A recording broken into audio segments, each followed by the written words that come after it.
Yo, what's up kakamay? Panibang vlog na naman tayo ngayon. At si Kuya nagpapalit ng ilaw. So pinapalitan ni Kagawad kapitbahay namin dito.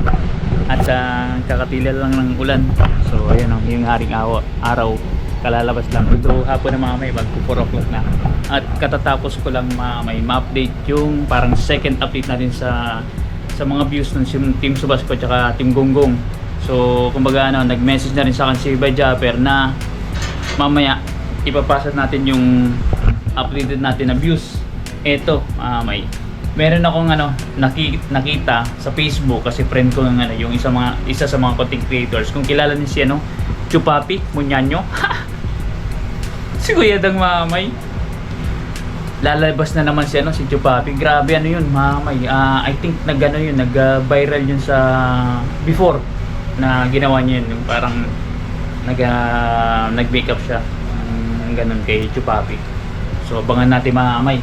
Very exciting, tsaka ang daming mga pakulo ng mga content creators mamay dito sa Team Subasco at Team Gonggong. Abangan niyo. Tapos mamay, meron akong paalala. Napaka-importante nito. So labas muna natin yung pusa. Ito yung pusa mamay. Medyo sinisipon to si Sturdy. Ayan. Labas muna natin kasi nag-aasik yan ng virus sa loob. Buying mamay. So dapat sa labas ako pupunta ako ng Kabinti doon sa bundok sa Lumban. Kaso lang umulan nga kanina. Hindi na ako natuloy after ng live stream ko. Kaya ginawa ko, in-update ko na lang. So bago tayo tumungo doon sa magbiwila ako ng hint sa listahan. Pero ito may paalala lang po ako sa mga content creators na kasali dito. Kasi bali 41 content creators, 5 sa Team Gonggong, 36 sa Team Subasco. Itong paalala ko, napaka-importante po nito mamay kasi regarding po ito sa rules and regulation. So nabanggit ni Bay Japper na magiging strict po siya doon sa rules and regulation na binitawan niya sa live stream. Since na ako po nag-assist at nagba-back up, so anything na may violation mamay, kailangan ko i-report kay Bay Japper at bahala na po si Bay Japper mag-decide kung makik-kick out ang content creators, and for sure makik-kick out yun kasi yun ang binitawan niya So ako, I'm just trying to be fair para sa lahat. Kaibigan man kita o hindi, since na mamay competition, kailangan natin mag-abide o sumunod sa patakaran na i-broadcast ni Bay Japper dito sa competition. So although friendly competition, kailangan natin talaga sundin mamay. So kaya pasensya na po sa mga kakilala natin dito na kasali. Kung sakali man na magkaroon kayo ng violation, kailangan natin i-report kasi just to fair sa lahat. So nakikita man nila o hindi, ako ang most na nakakita nun, o kung meron akong ma-miss out, baka kayo makakita, i-report na lang po ninyo kay Japper para at least po magkaroon ng magandang labanan dito sa pa-challenge by Japper. So anyways mamay, inulit ko ang rules and regulation sa Team Gonggong sa Team Subasco. Team Gonggong 20k views within 4 to 5 days mamay. Tapos sa Team Subasco 10,000 views mamay within 4 to 5 days. Tapos pwede sila mag-live stream ng isang beses within sa 5 days, tapos tigi isang oras lang. Bawal po ito mag-exceed ng 1 hour kasi alam nyo na mangyayari, baka ma-KO o kick out kayo.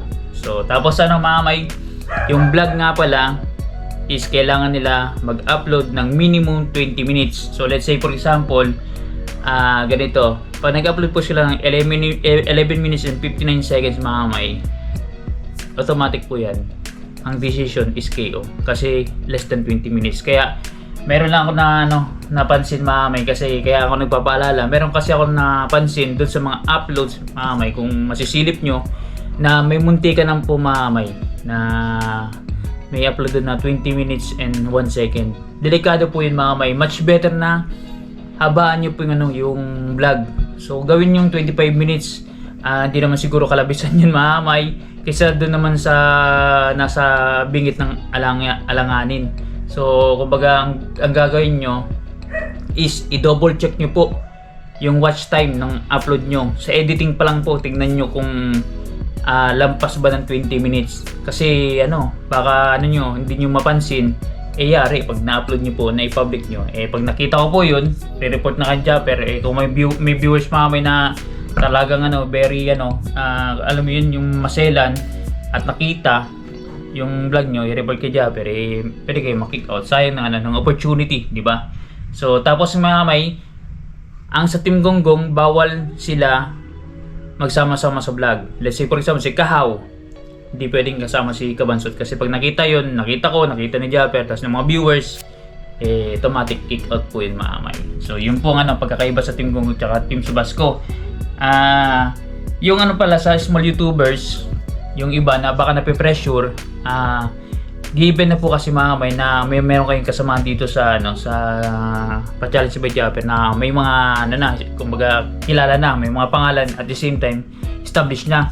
So iset aside nyo na po yun kasi given na nga po yun So mag-focus kayo sa channel nyo na binanggit ko nga sa live stream, focus kayo sa channel nyo para magkaroon kayo ng parang yung peace of mind na makadiskarte kayo, makapag-create kayo ng content sa channel nyo.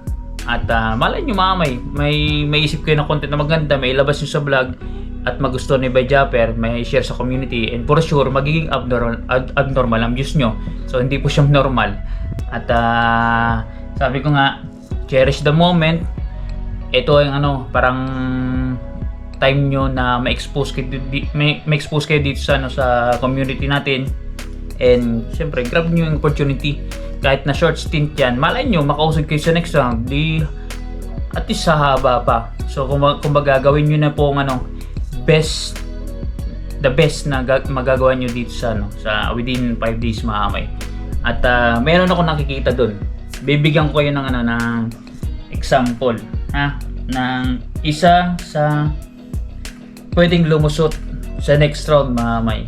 Siguro kung nandun kayo sa live stream, nabanggit ko na rin to, small YouTuber na pwedeng lumusot sa next round kung sakali mamay. Kasi sa Team Gonggong, kailangan nila ng 10,000 views per day para makausad sa next round. Di ba? 10,000, 5,000 views, di ba? So sa Team Subasco is 2,500 at least, sabi ni Japper, para makausad. At meron ako nakita dito sa listahan natin. Babanggit lang ako ng bagya. At biglang nag-erupt kasi 'di ba nag-update na si Japper ng first day ng Team Subasco at Team Gonggong nung October 1. So halos lahat lagapak mamay. Kasi yung iba bagong upload lang nung nakuha natin, hindi pa nagra-run talaga.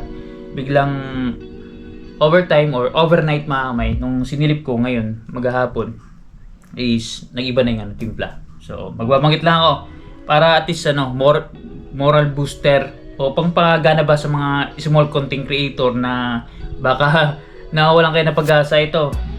Isang example to, kasamaan natin tong small YouTuber na pwedeng maka-move on or makalusot sa next round.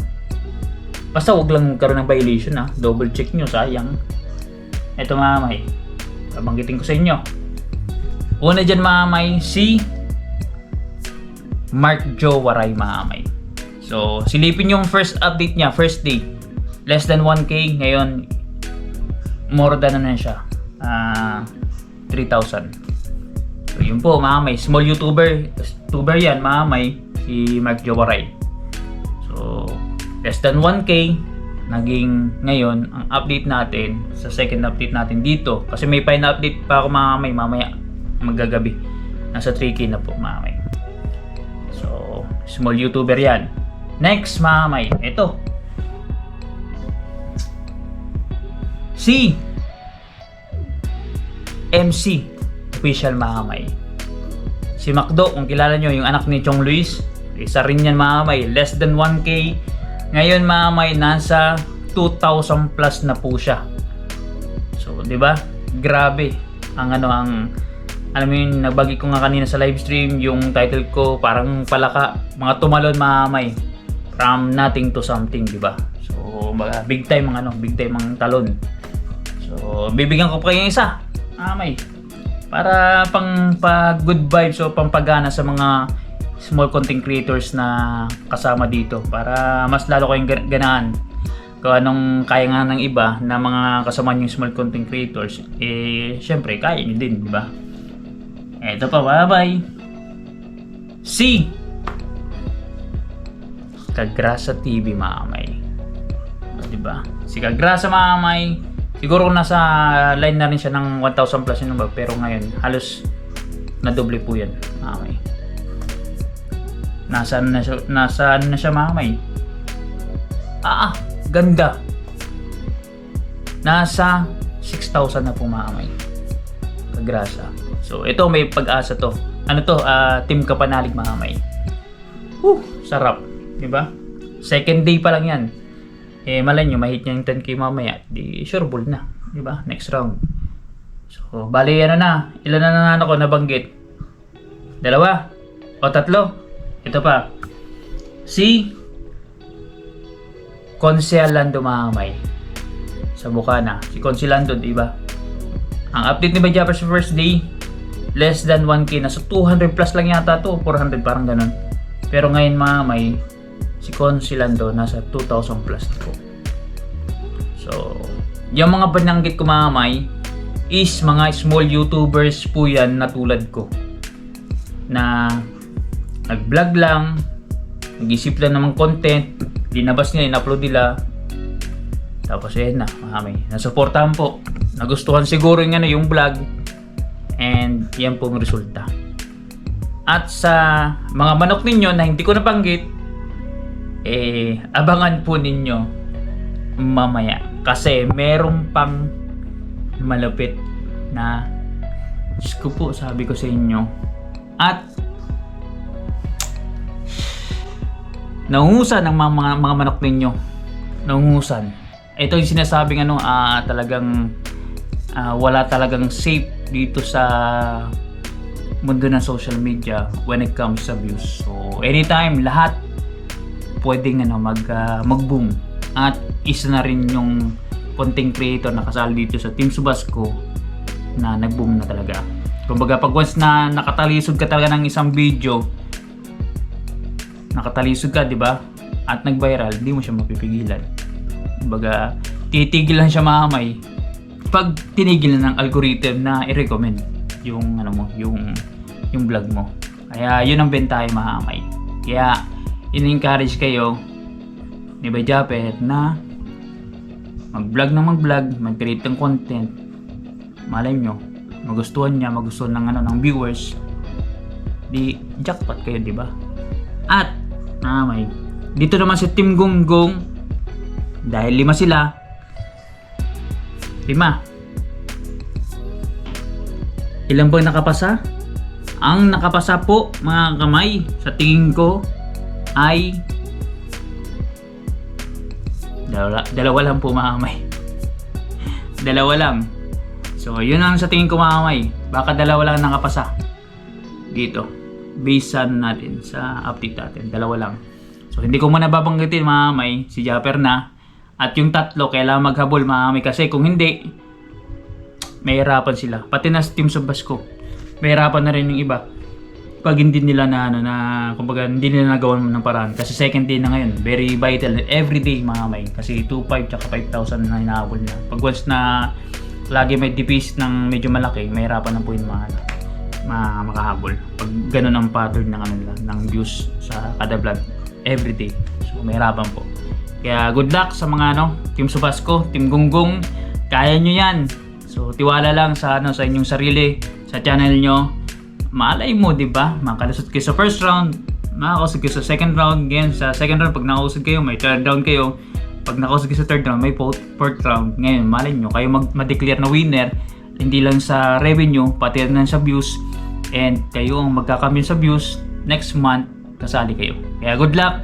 At mayroon yata pa-surprise si Bajapper when it comes sa views, kung sila siya manalo. Yata, parang ganun, sa revenue tsaka sa views. So, antayin na lang natin, mga kamay, yung update mamaya ni Japper Sniper. At trabahuin ko lang at mamaya ipapasa natin sa kanya. Good luck.